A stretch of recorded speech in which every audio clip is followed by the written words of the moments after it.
Au nom du Père, et du Fils, et du Saint-Esprit. Amen.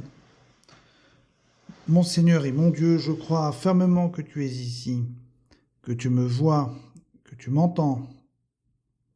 Je t'adore avec profonde révérence. Je te demande le pardon de mes péchés et la grâce de faire avec profit ce moment de prière. Ma Mère Immaculée, Saint Joseph, mon Père et Seigneur, mon ange gardien, intercédez pour moi. Inquiétude, peur, angoisse, anxiété, soucis, problèmes, principes de précaution, gestes barrières, etc. Nous pouvons remplir notre esprit et notre journée de pensées anxiogènes et stressantes. Alors la question que je pose, c'est la suivante. Jésus a-t-il quelque chose à nous dire au sujet de la peur ? Eh bien, je crois qu'aujourd'hui, l'évangile de la messe peut nous donner quelques orientations. Il s'agit d'un épisode assez particulier de la vie du Christ, et même c'est un épisode nocturne, et c'est aussi un moment où Jésus dort. Donc c'est très particulier. Eh bien, c'est la traversée du lac de Génézareth. Ce jour-là, nous dit l'Évangile, le soir venu, Jésus dit à ses disciples « Passons sur l'autre rive ». Quittant la foule, ils emmenèrent Jésus, comme il était, dans la barque, et d'autres barques l'accompagnaient.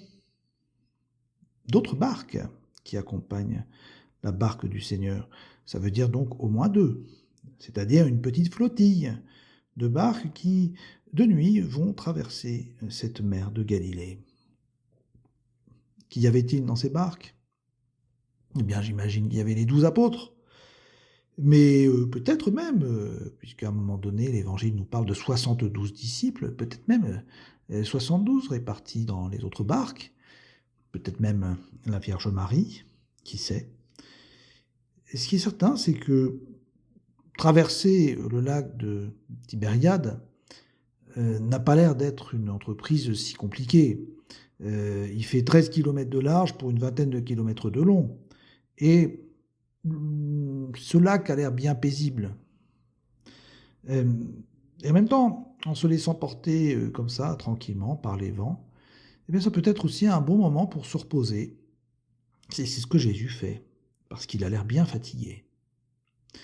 Sauf que eh bien, les choses ne se passent pas comme prévu. D'ailleurs, un petit peu comme dans ta vie et dans la mienne. Soudain, un vent violent. Survient une violente tempête, dit l'Évangile. Les vagues se jetaient sur la barque, si bien que déjà elle se remplissait. Et Jésus, eh bien, il nous dit l'Évangile qu'il dormait sur le coussin à l'arrière. Alors, une tempête violente, en plus de nuit, on n'y voit pas très bien, c'est la panique. C'est la panique parmi les apôtres. Ils essayent de réveiller Jésus qui dort vraiment profondément malgré la tempête. Les disciples le réveillent et en lui disant « Maître, nous sommes perdus, cela ne te fait rien ». Alors, réveillé, il menaça le vent, dit l'Évangile, et il dit à la mer « Silence, tais-toi ». Et le vent tomba, et il se fit un grand calme, nous dit l'Évangile. Alors, voilà, un nouveau miracle de Jésus. Il ne guérit pas, cette fois-ci, mais il manifeste un pouvoir impressionnant vis-à-vis de la création, parce qu'en un mot, il calme une tempête. Et cela a dû impressionner beaucoup les apôtres, qui retiennent aussi la leçon que Jésus va leur donner, parce qu'il en profite pour leur donner un enseignement. Il leur dit « Pourquoi êtes-vous si craintifs ?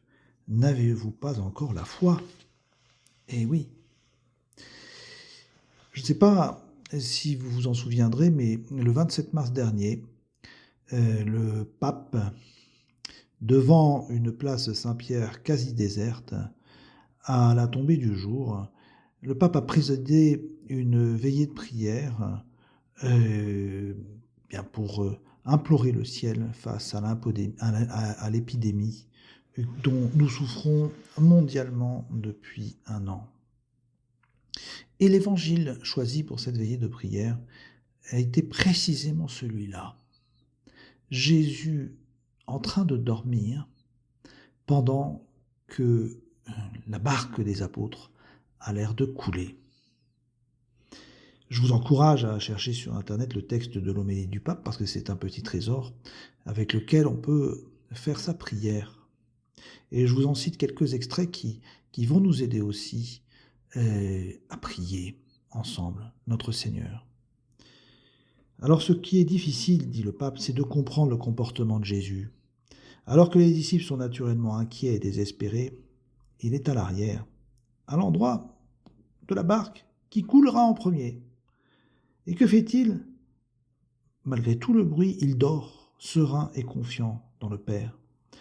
C'est la seule fois où dans l'Évangile nous voyons Jésus dormir.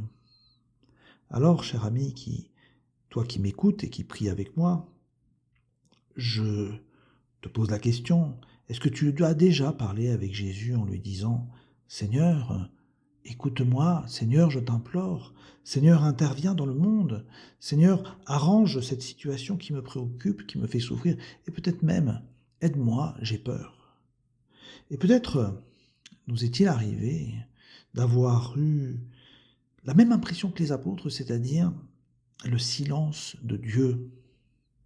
Peut-être même notre confiance en lui s'est-elle affaiblie et nous avons fait un mauvais raisonnement. À la limite, nous avons dit, eh bien Jésus, puisque tu ne me réponds pas, à quoi bon prier ? Peut-être avons-nous précisément faibli dans la foi. Je reprends le pape. Que disait-il ?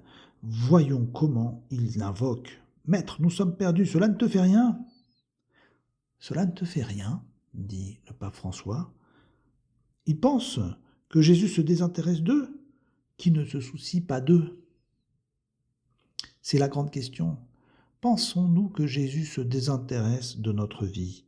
Pensons-nous que son silence, son inactivité apparente, serait le signe que Dieu préfère nous abandonner à notre triste sort ?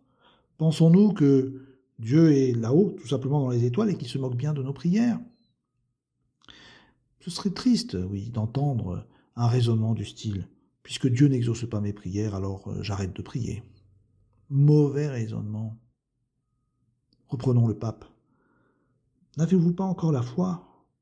Le début de la foi, c'est de savoir qu'on a besoin du salut, que nous ne sommes pas autosuffisants.